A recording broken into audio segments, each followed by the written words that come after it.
Welcome to Wander, Explore, Discover. Today we're going to do a campground review on Nug Nug Reserve. And I'm going to cook up some crusted mustard beef roast in the Weber. Nug Nug Reserve is a lovely low-cost bush campground near Mount Buffalo National Park in Victoria's high country. It is a popular spot for camping, relaxing and exploring the surrounding areas. It is located 13 kilometres south of Myrtleford on Buffalo River Road. Myrtleford is approximately 280 kilometres northeast of Melbourne. Access to Nug Nug Reserve from Myrtleford is on a sealed road, except for the last few kilometres, which is a good gravel road. The camping surface is a mixture of dirt and grass areas, and most areas are fairly flat. If you want more places to wander, explore and discover, subscribe to our channel for new videos every week. There are lots of powered and unpowered sites available throughout the campground. You can't book a site, it is first come first in basis, so when you arrive, choose your site and the caretaker will come round to collect the fees and answer any questions you may have. We chose a lovely flat site near the barbecue hut that didn't have too many tall trees and provided good solar. The camping area has lots of trees, so if you want a shady site you will have plenty of choice. We stayed here in October and it was not very busy. It costs $7.50 per adult and $1 per child from 6 to 17 years, and an additional $10 for power per day. So an unpowered site for 2 adults is $15 per day, and a powered site is $25 per day. There is a tennis court and a combined netball and basketball court. There are plenty of taps around the grounds, picnic tables and undercover electric barbecues. There are also 2 amenity buildings.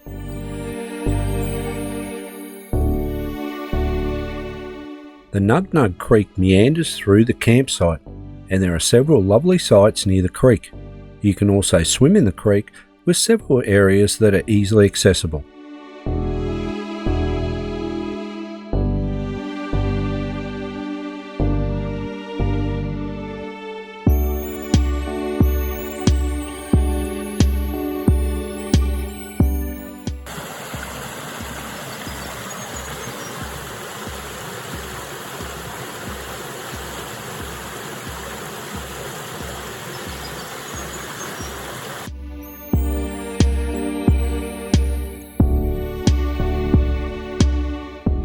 Nug Nug is dog friendly, but dogs must be on a lead at all times.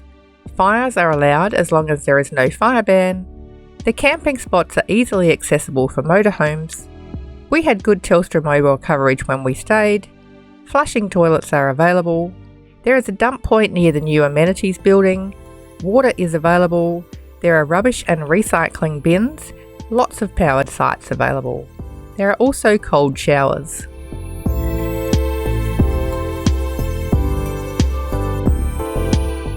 On our way to Nug Nug Reserve, we visited Milawa Mustard for a quick mustard tasting and bought some lovely mustards and pickles. We also went to Myrtleford, which is only 13 kilometres from Nug Nug Reserve and has supermarkets, cafes, butchers, hotels, chemists, service stations and plenty of other shops. At the Clyde Street Butchery in Myrtleford, we bought a blade beef roast. G'day, we are at Nug Nug and we are going to do a bit of a cooking segment today. We're going to cook a blade roast beef with a crusted mustard over the top of it, and our vegetables, we're going to peel our potatoes and parboil those, peel our carrots, chop them and parboil them a little bit, and then the pumpkin and the onions we will just chop up to be about the same sizes as everything else, and leave them, and we'll add those in. Alright, with our beef we're going to make a mustard crust on the top of it, and we're going to use this Milawa mustard that we got from the shop there. It's a French style mustard, so just a plain sort of a bit like seeded Dijon, and add a bit of honey to it just to help it caramelise and work well together. So the measurements we're going to use is we'll take two tablespoons, and they can be rough, they don't have to be exact. So take 2 tablespoons of mustard, just add them into your bowl, and then we'll use 1 tablespoon of honey.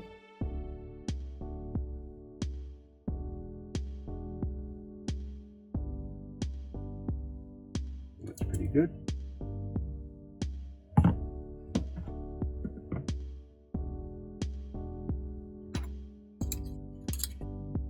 Spread that out there. And then we're just going to mix this together in the bowl.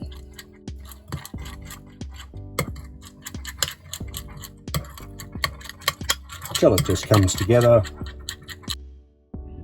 Now our beef, we have a blade roast, which is a little bit of a tougher cut. So for that reason, we're going to cook this roast once we've done it on high for about 15 minutes once we put our crust and things on it, and then turn the heat down to about 160 for a couple of hours, but we'll get to that shortly. So to start with, on the top, we'll take some olive oil and just add a bit of a drizzle over the top and just rub it over the top with your fingers. Right, once you've got some olive oil on there, we'll add some salt. So we've just got some rock salt here that we'll grate over the top. Alright, and then we'll get some cracked black pepper, add that over the top of this as well. Totally up to taste as to how much you use. I quite like pepper, and it adds a nice flavour to the meat. And then just gently rub that in a little bit. Right, our marinade, after we have done our beef here, is a little bit thin. So what we've done is going to add a tablespoon of brown sugar to it to soak up some of the liquid in here, and also to help it caramelise on the top. Now this, with the honey, will probably be quite sweet, but we'll level that out with our gravy a bit later when we add it to it, but this should work quite nicely. Alright, so we're going to put our crust on the top, and it's still a little bit liquid, so we'll see how it works.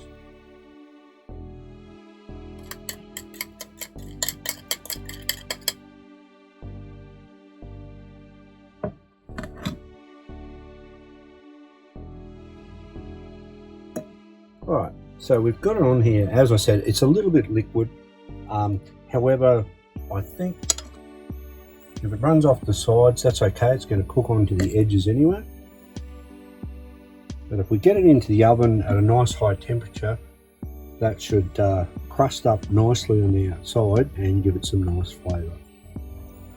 Alright, to stop it burning on the bottom here, we're going to add a bit of water, which most of this will cook off, but the juices from the beef will sort of run into that, and then we can use that as part of our gravy a bit later. So now we'll take it outside and put it in the Weber.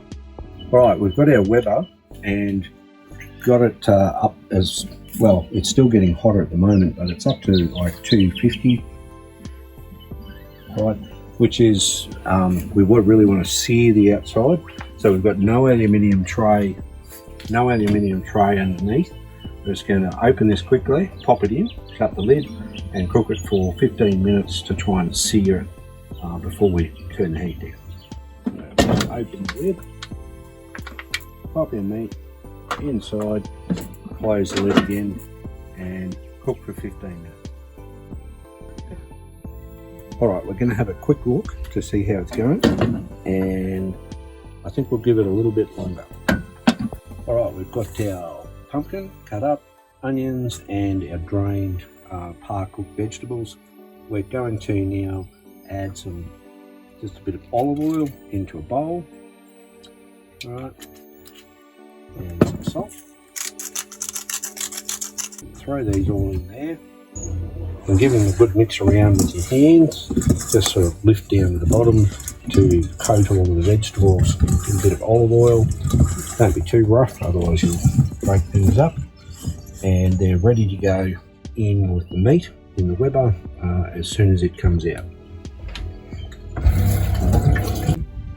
Okay, we're going to whip out the meat out of the Weber and then put in an aluminium tray. We've got here on the bottom, add our vegetables and then pop it all back in there to cook for a couple of hours. So here's our meat so far. Move that a little bit. Add in the veggies around the edges. Limited space here.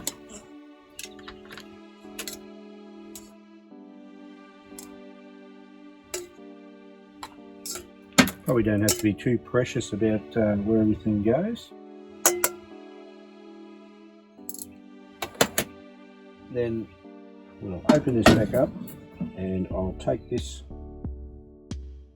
out briefly.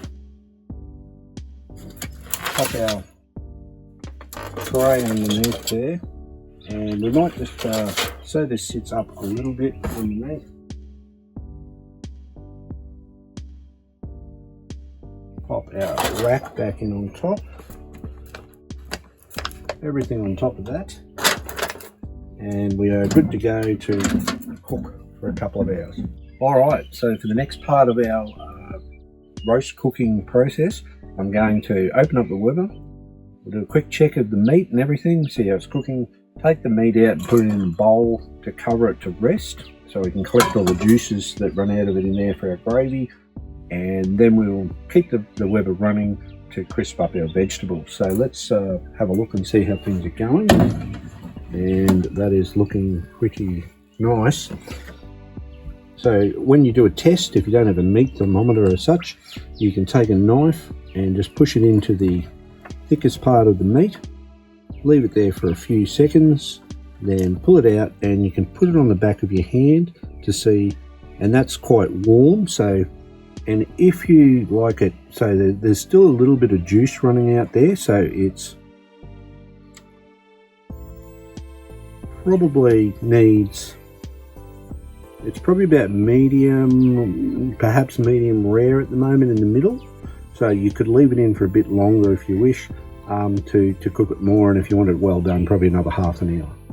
We're going to take this out, and I'll just use our giant meat tongs, which are very cool, and we'll take that and put it into a bowl.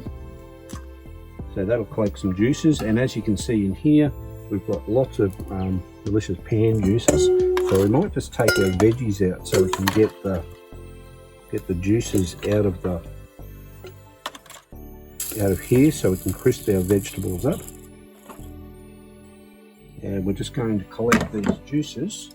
All right, so we're going to take the juices and add them in just into the bowl where our meat is. Try not to burn myself. Beautiful. All right. Then we can we might take this tray out at the bottom so we get some direct heat for our vegetables, and put this back in, and then we can throw our veggies back in here.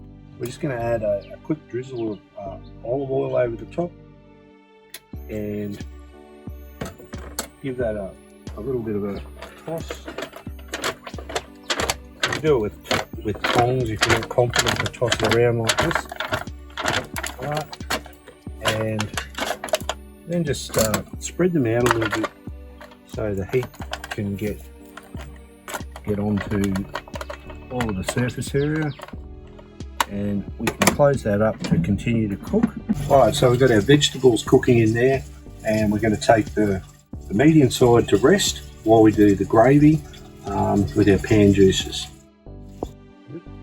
Alright, we're going to make our gravy. Now we're going to use, without really promoting this, Matt Moran My Perfect Beef Stock. Never used it. probably put it in there and have a bit of a taste before we do it, but we're going to get that up to the boil for a start. So let's open that up. Alright, packaging is good, open as well. And we're going to tip this into a pot. Alright, while our stock is heating up, we're going to do a bit of chefing now. We're going to make something that's called beurre meunier. So rather than using corn flour to thicken things, you can use this trick instead. So you take a tablespoon of plain flour,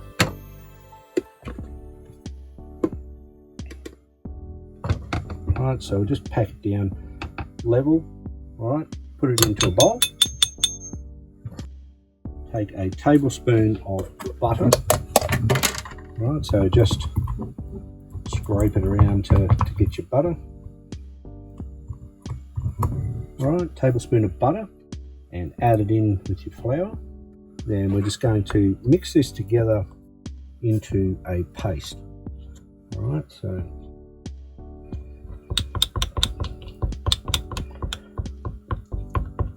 alright, so we've just mixed the tablespoon of flour and butter together to make this paste.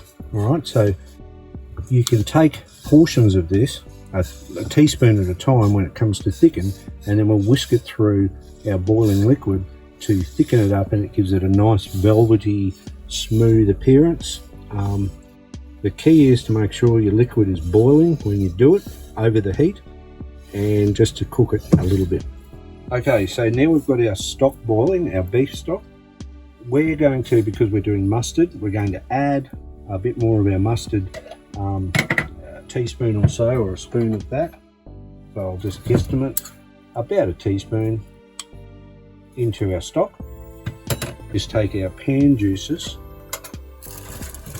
out of our meat that's been sitting here for a while, and just tip them, without tipping our whole roast in there, into the stock. Oh, we've added our pan juices from our resting roast into the pot, our stock, and we'll just turn that down slightly. You still want it boiling, and I've had a taste as well, and it's just nicely seasoned with, as I said, the salt from what's going on.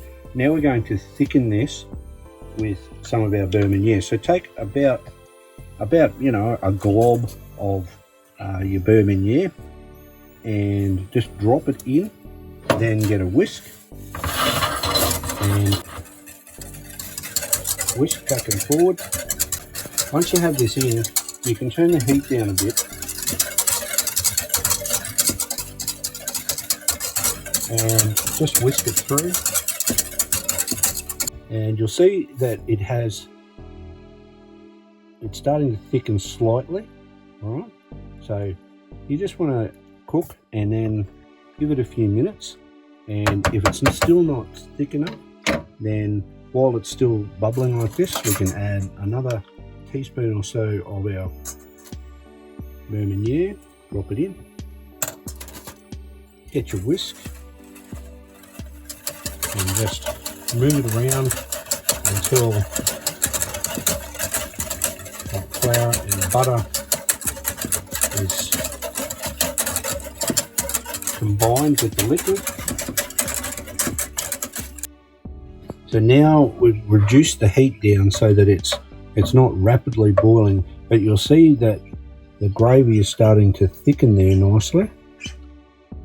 Alright, so I have been stirring and cooking this for 5 or 10 minutes, and you'll see that the gravy is thickening up just nicely.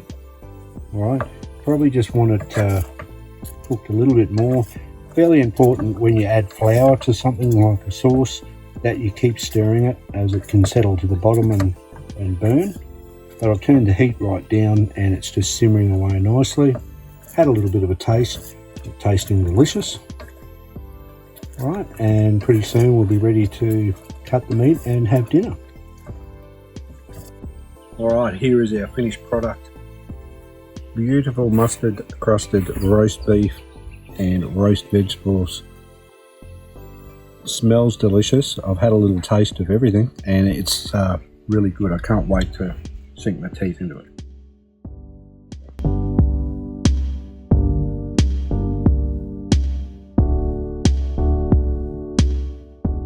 We hope you enjoyed today's video. You can find more information and places to explore at wanderexplorediscover.com.